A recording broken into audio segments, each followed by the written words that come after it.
brand is very powerful for us, and we felt that way for a long time, and we're pretty proud. We've had one of the top 20 most valuable brands for years and years. And brand really helps us do a lot of things. It helps us sell, right? When our teams walk into the door of a customer, the customer already knows who we are because we have a brand out there. It helps us evolve and change with our customers. They know what we're capable of, so we have this track record of performance and we can move forward.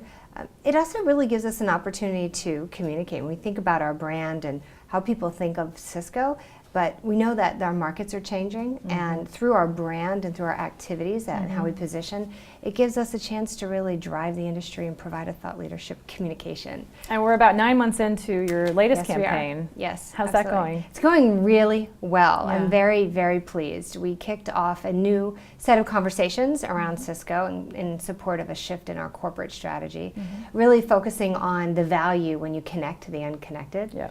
I know the last time we spoke, I was sharing with you there's 50 billion things that are going to be coming online by 2020 and joining the internet, 2.5 billion people.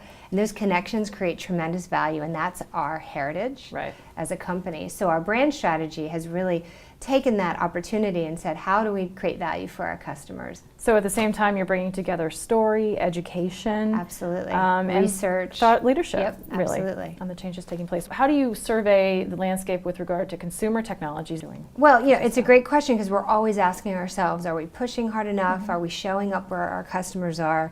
And frankly, today, they're showing up in the digital world, in the social spaces, and they're going online. They're accessing our content through their mobile devices more and more. And the rate of growth in mobile and tablet for us, even though we're B2B, is significant. Because at the end of the day, they're still consumers. They're still people that we're trying to reach. What's powerful about being a B2B company is you have a very defined pool of who you're going after. So the technologies that we're seeing being used by my peers in the consumer marketing world work perfectly for us as well. We just need to be very focused on who we're going after. Some examples would be using, in partnership with LinkedIn, lots of opportunity in the social space, getting very targeted campaigns to that CXO or that C-suite who we're trying to reach, our audience. I mean, LinkedIn is very powerful and can be used even broadly, but we use the technology in a much more focused way. Augmented reality, that's something that is very consumer oriented. In fact, when we launched our brand campaign in December of 2012, we were one of the first B2B companies to leverage augmented reality using a mobile app and our print and really bringing a story to life. And our customers loved it. In that case, is it about sharing content? Is it a brand building move? Is it a transactional move? What's the goal behind it? Yes, and yes. Yeah. So the opportunity first was to create a very provocative story and a very provocative and engaging way of delivering it. And consumer technology definitely gives you that. The next is we know our customers are using mobile devices. So it was an opportunity to leverage that usage that they have. Second is to take all the content we had back on our digital space and really open up that opportunity while they were looking at a print ad. So they're looking at a print ad, but by using augmented reality and I'm showing my phone here, my tablet, they could see a video, they could download a white paper, they could hear an expert talk, and then finally it is transactional because then it would drive them to Cisco.com where I had a hub.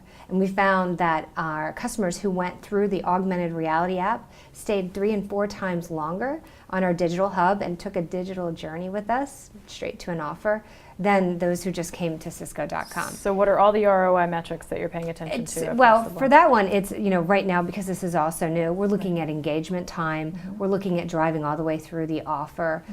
Obviously, a lot of work that we're trying to do is to drive purchase, and so we're doing our best to try to cover that and see how we can follow our customer all the way through the online forward. What's your risk tolerance, like as CMO? At what point do you say, okay, let's pull the trigger and let's invest in that, or are you very open to testing and failing and seeing what happens? Right. So a lot of people talk about fail fast, and I'm talking about learning fast. So we learn really quickly. So augmented reality is a great example of a bit of a risk. We really didn't know, would it drive more interest? What would be the impact? What we've learned from it is that there's a great engagement time when they actually do get to the hub. And now we can say, well, when do we need that? When is that important? And we know augmented reality is now a vehicle to do that. You certainly get a lot of insight when you have a digital journey with a customer. and we use that in everything we can because we need every dollar to go as far as it can. Absolutely. So where do you go from here? I mean, you make it a point to be where your customers are. Absolutely. But how do you make sure that you're where they're going to be, where they're going? Right. Well, we watch them, and I think for us, we're learning. We're only 9 months into the brand campaign. Sure. And it's interesting, marketing and communications, you have to be very disciplined to not want to move on to something else. If it's working, that's great. And even though we might be fatigued with the message, actually people still haven't really gotten it. Absolutely. So we're learning a lot, and we're watching them through the online and through the social communities. We're trying to get as honed as we can around the different buying centers that we're going to so we can customize content. That's really the next frontier. They talk about this customization of one. I hope we get there someday. I think technology is definitely going to help us, but without a doubt, learning more about them between the traditional way and the technology we have is giving us a much more customized experience, and that's what we're trying to go for.